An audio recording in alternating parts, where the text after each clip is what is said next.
So fame, very notoriety, much magnet.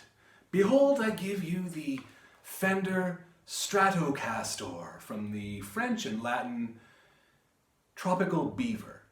Now, have you ever noticed when it comes to tuning, intonating, or just fiddling with your Strat, very odd things happen with the sound of it? Sounds kind of crazy, sounds a little bit silly. Well, I would like to demonstrate one big thing that happens with a Strat, and I'm just gonna get right to it. I'm gonna cut, I'm gonna fade, we're gonna thrust. It's gonna be awesome. I'm incredibly sorry for this horrendous camera angle, but I think you need to see the tuner. Now before us, there is a Peterson Strobe Tuner. This is a proper mechanical Strobe Tuner. This would be a virtual type of Strobe Tuner made by the same company, both very good.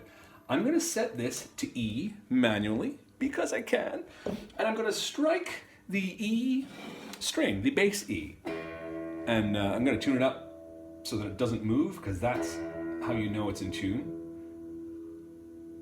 And here's, already I'm hearing something funny. What you're seeing, look at that. Look at how that just, can you see that? That's almost kinda in tune. And then on the harmonic, not fretting any note, it's just, it's going all over the place. Now, what is that? Some people call it Stratitis. It's basically the magnetic field of the pickups interacting with the string. So when you come to intonate your guitar, I mean, you do that. That's fairly there, right? We're going to try to make it look nice and in tune. And then when we hit the 12th fret, why is this? Why? How can this be happening? What is this? So what I am going to demonstrate here, can you see it? I think you'll be able to see it all right. Lay the guitar on its back. I'm going to get a kind of a flat note. And I'm going to turn up the amp. Now I'm going to raise the pickups.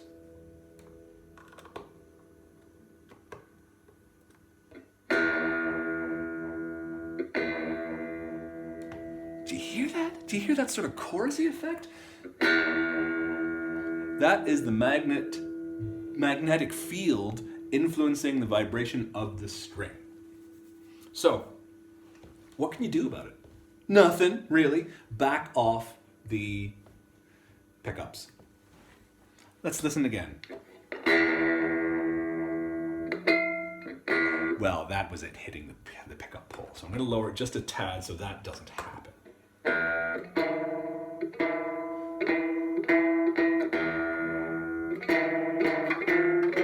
Sounds like a ring modulator, doesn't it? What can you do about it? Back the pickups off, or use, EMGs or lace sensors with lots of little magnets as opposed to one large magnetic field. This is just what's going to happen in a Strat. So you're probably thinking to yourself at this point, well, this is stupid. Why did they do that? That's crazy. If you haven't figured this out by now, listening to me rattle on and on and on about guitars are all about compromise. You cannot get the perfect guitar. It doesn't exist. Every guitar has a couple things it's really great at and it doesn't do so well, and then you get another guitar that's really good at doing that thing and then doesn't do so well at what the other guitar thing is doing. So it goes to show you why people have lots of guitars, like Clapton and all that, because I love this guitar for this, but I don't like it for that. So, okay, so you got to back off your pickups a little bit, and then you're going to say, but then it doesn't give me that biting volume, all the gain. Yeah. Now, if you want to put up with weird stuff happening, then by all means do it.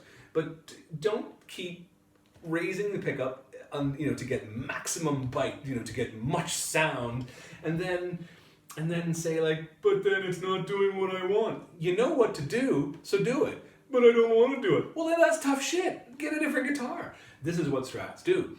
I can't do anything about that, save suggesting, like I said, getting different pickups or backing them off a little bit. Otherwise, that's going to happen, right? So what you could do is when you come to intonating your guitar, back the pickups off quite a lot so you don't get that weird interaction.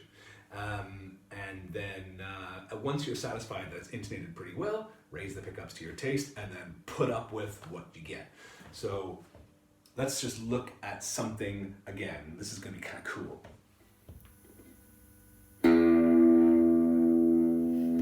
So right now you can see that the magnetic field is kind of playing havoc with the tuner. It's jumping up and down, jumping up and down.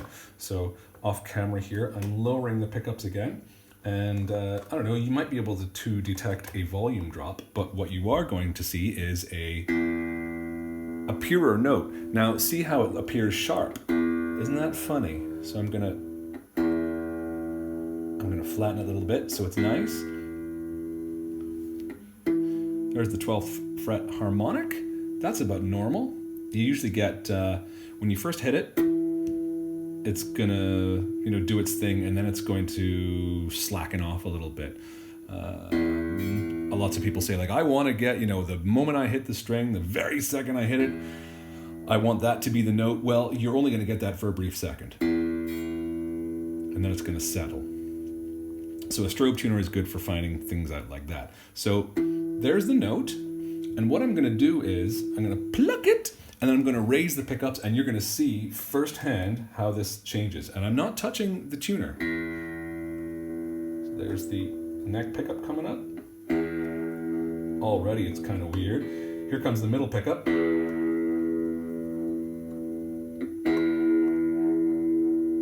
the middle up. And then next I'm going to do the bridge pickup.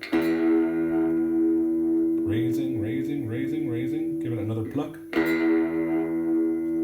So isn't that funny that it appears as if the string has gone completely flat when all I've done is just introduce more magnetic field, I guess. The strength increases. Is it inversely proportional? Something like that. When you get, the closer you get, the stronger it gets by a lot. So you back it off a bit, and it sounds a bit more pure. Well, that blew my mind. I don't know about you. I mean, that's just crazy talk right there. So I hope that you found this much interest, and I look forward to very audience, and I thank you.